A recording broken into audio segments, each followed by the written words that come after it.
In the 1970s, way more people were healthy, happy, tan, and the obesity rate in the US was just 14%. Today, the opposite is true, and the obesity rate has skyrocketed to a staggering 42%, with 75% being overweight or obese. Between 1890 and 1970, the average weight of a male and female remained remarkably consistent. Today, the average man weighs 25 pounds more, and we're in the midst of an obesity epidemic. So what happened? And how can you reverse your own situation if you've fallen into these modern traps? And the truth is that being in shape is simple once you know what to do. The information in this video has prevented me from falling for these modern nutritional and health traps that have been the downfall of so many. This is what people used to look like, and now this is what we look like. What the f happened? So the first of three topics that I'm going to delve into is, of course, nutrition. Well, I believe most of the problems can be traced back to the 1977 USDA declaration, where the American public were advised on what foods to avoid and what foods to eat more of. So how did people's eating habits change after this was released? Well, saturated fat was down, red meat was down, cholesterol was down, polyunsaturated fatty acids like seed oils went way up, processed foods went up, grains, fruits and vegetables all went up. And we started to see an introduction of low-fat foods and products like skimmed milk. And if you look at this graph showing data between 1999 and 2018, you'll notice that the average calories consumed has stayed relatively the same, but the obesity rate has shot up from under 30% to nearly 43%. So in other words, calories are the same, but obesity is way up. How can that be?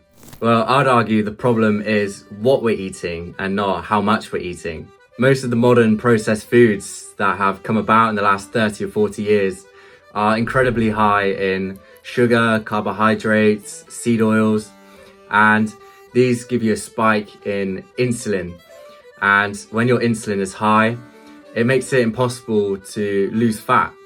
And not only that, but when your insulin is high, it blocks a signal from your satiety hormone called leptin from reaching the brain and telling you that you're full. And this leads to what many people call binge eating, where even though they've had sufficient calories and energy, they just can't stop eating and they always feel hungry. And that's because these signals are blocked by these modern foods. So what should you eat? Well, a good rule of thumb is that if it didn't exist 50,000 years ago during an ice age, then you don't need it. And if you're someone who's currently overweight and you want to get a lean, shredded physique with visible abs and you're just sick of the way that you look in the mirror, then I've included an entire make your own meal plan module on how to create the perfect diet that suits you to achieve this result in the Fight Club Physique program. So check out the first link in the description. The second point we're going to talk about is exercise. So first we'll talk about formal forms of exercise. And by that I mean when someone purposely goes out of their way to a place to do exercise. For example, going to the gym or doing classes, those kinds of things. What has been the trend over the past 30, 40 years since the problems started? Well, they've gone way up.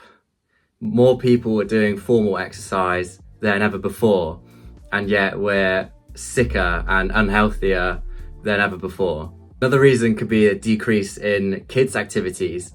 I remember when I was in primary school, pre-phones, that every morning before school, all the kids on the street would go out and play football together for half an hour or so. And that just doesn't happen anymore. Since kids have video games and smartphones to play on, it means they're getting outside less, and that can carry through into adulthood. But for the most part, people in shape don't feel the need to exercise as much. It's only once they actually become overweight that they then feel the need to start exercising. I'm sure people in your life who don't exercise at all, but they're in great shape. And same goes the other way as well. I'm sure people who have been struggling with their weight for so long and do crazy amounts of exercise, but they just struggle to shift the weight. And that means that it can't be exercise that's the problem. Like I said, formal exercise is way up. In my opinion, it all comes back to nutrition. That's the biggest needle mover. The final thing I'll talk about is tanning. Have you noticed that decades ago, people were way more tanned than we are today? And there's been a huge rise in fake tans, tanning products to achieve that look that people used to get with ease decades ago. And yet in that time, sun cream use has skyrocketed, as well as skin cancer rates. I'm not a dermatologist or a doctor, these are just observations I've had and observations that other people who I trust have also made. And I can only really go off personal experience, and this is something which I've been experimenting with in the last few months as it's now summer. I used to be incredibly pale, some would say I still am, but I used to burn so easily in the sun, and I'd always have to cover up or plaster sun cream onto myself. And I've got this picture from a holiday in Mykonos around 2021, and this was very typical. I'd burn very easily in the sun, and there's a bit of a catch-22 because I love being outside, but I just hated wearing sun cream. And this is the first summer since I've eliminated all the foods that I spoke about in the first part of this video that increase UV sensitivity and just make your skin more sensitive to the sun, meaning that you're more likely to burn. So if you decrease your skin's sensitivity to UV, that means you can stay out longer without burning, and eventually you'll get more of a tan. And I've had friends and family commenting on my skin color and asking if I've been putting fake tan on or going to a salon. And my mum even said yesterday that she's never seen me so tanned, and it's the most tanned that I've ever been. I've spent time in living in hot countries and still I was never able to get a tan. I'd always just burn. Now I'm the most tanned I've ever been, and the best bit is I don't even use sun cream anymore. And the sun is so demonized in the mainstream media. There's been a lot of talk about Brian Johnson and his whole anti-aging protocol, and I've noticed that he's quite anti-sun. He will put on sun cream every day. He'll use an umbrella when he's outside. And if you compare that to someone like Paul Saladino, who doesn't wear any sun cream and is out in the sun a lot all day, my question is, which one of these men do you think looks healthier? And again, I like to take it back to an ancestral way of thinking. Do you think cavemen were afraid of the sun, using sun cream and having their skin burnt all day? I highly doubt it. So if you've had a similar experience improving your UV sensitivity, or there are things in the video that you disagree with, then let me know in the comments. Check out the Fight Club Physique program. It's an exact step-by-step guide on how to achieve a shredded physique from almost any starting point. I'll take you through the whole process, so check that out.